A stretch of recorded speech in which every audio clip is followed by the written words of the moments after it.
interview witness me before. This takes a minute. Once upon a time, oh gosh.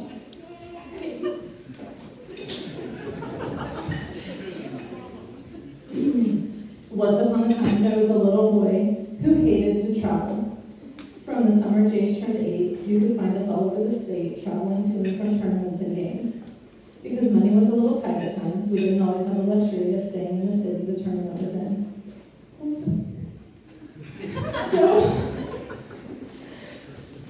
So many times we would have to make the long haul home in the evening after the last game and get up the next day to drive down the freeway to the game the following morning.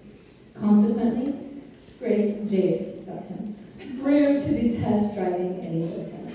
To the point, if I asked him to go to the store, it was a full body eye roll. Absolute dread. I need to impart the understanding about the absolute nightmare that this child was about driving places because we will circle back to this.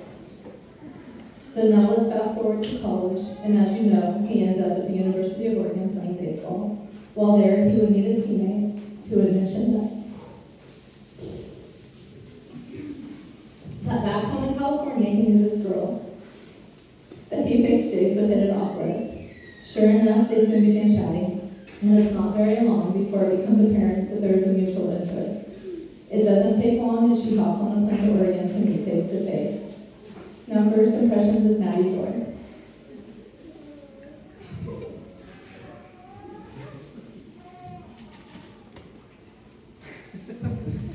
We didn't know what to expect.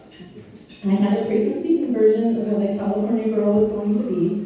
And honestly, I think I expected to meet some type of beachy, Christie Valley girl of sorts. In my defense, Maddie had admitted to me prior to her visit she wasn't sure what to expect of Oregonians and wasn't even sure Jace's mom was going to shave her armpits. So the stereotypes go both ways. She was only slated to be here for about 3 days total, if I remember right. And I'm not sure she had even been in Oregon for 24 hours as Jace was going about there getting to know one another plans. Normally this would be the time Jace would be romancing his new girl with what traditionally might include dinner, the movies, maybe even a romantic mountain ride to go get to know one another, right? Well, I can't remember what all they did, but they definitely went on a mountain ride. Romantic, not so much.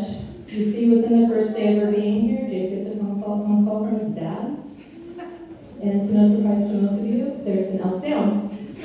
And Jeremy needs help. So Jace looks at Maddie and says, "You want to go?" And I think Jace has blown it. I'm like, this girl is not going to want to go up on this mountain ride to get this elk. It's not quite how she felt that she was going to be spending the weekend. At that moment, okay. You know, hey, I know you just got here, but my grandpa just shot an elk and we need to strap a piece of the bloody dead animal to your back and have you pack some of it out of a canyon for us. And as they drove away, I thought, it's too bad that my son's idea of a date involves carcass. I made a mental note to discuss that with him later. But when they got back that night, I hesitantly looked at Maddie. I smiled, and I lost my spot, hold on. I hesitantly looked at her, I smiled hesitantly and said, "So how was it?"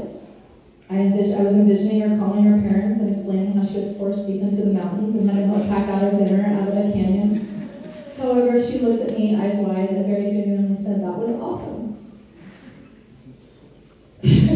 Not how I describe packing up elk, but this young girl, Maddie, we would learn is always up for an adventure. While initially the visit was successful, the story hits a little sad juncture. The distance proved to be an obstacle that didn't seem to have an immediate solution. So they would part ways as long-distance relationships are not easily navigable experience for even more seasoned relationships.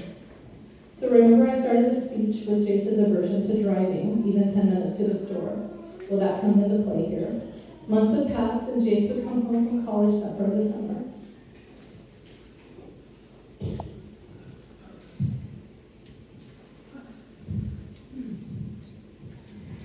Towards the end of summer, just before he heads back to college, he approaches us with this grand idea. He starts talking to this Maddie girl again, but just as friends. He would like to, of all things, drive to California to see her before he heads back to school in the opposite direction. Drive 8 hours there, 8 hours back, willingly, to see a friend. He insisted it was just his friends and to hang out. So he left, he visited, and then he drove back. He said, yeah, it was fun, she's cool. And off back to college he went. But the next few months became a lot of I miss her, gosh, what should we do about it discussions. But they figured it out, and 4 months after the voluntary drive to the We are just friends house, Little Miss Madison moved from California to Oregon for good.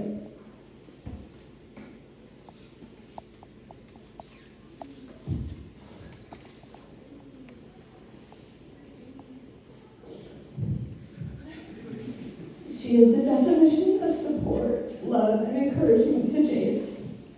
Moved to Oregon, where she knows very few people and will only be able to see Jace on some weekends. Sure. Moved to Florida, where she knows absolutely no one. Yep.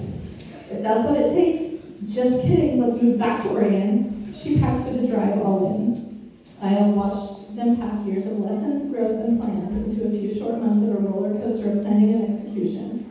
When they were in Florida, Jace found himself faced with uncertainty of what his future held.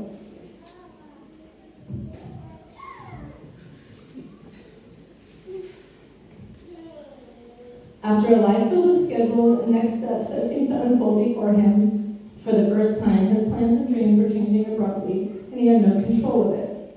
He was feeling a little lost, and Madison was feeling it too.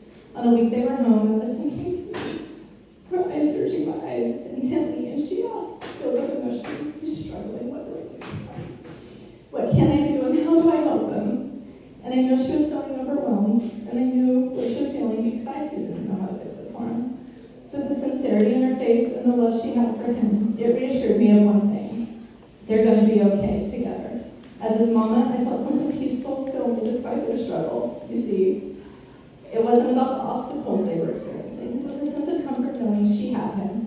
She was his support system, and I could tell by every emotion coming out of their pores that they were going to figure things out together. They didn't realize it, but I took a step back that day, knowing my little boys and their loving hands to help and free anything that came their way. In return, I have seen a softness and love of Jace that I had never seen in him before. His fiercely stubborn, spitfire, blank stare when he thinks someone is saying something ridiculous has been replaced with a fiercely protective, soft tone and look in his eye to his bride. He takes his role in marriage seriously, and I am constantly awed and inspired by his leadership of this union and his mature insight into life. His goals and aspirations for their future, along with his dogged determination to be the best husband to his wife, makes me incredibly proud. So keeping with the theme, the driving for Jace hasn't slowed since he was little. If anything, it has increased. When before a simple trip to town inspired a fit, now suddenly a road trip from the West Coast to the East Coast and back to the West Coast is something to look forward to. I guess it makes a difference when your passenger is your best friend and the ultimate ride-or-die partner. As you enter into this next chapter, please take a moment, look around this room, and feel the love and support that is coming out of every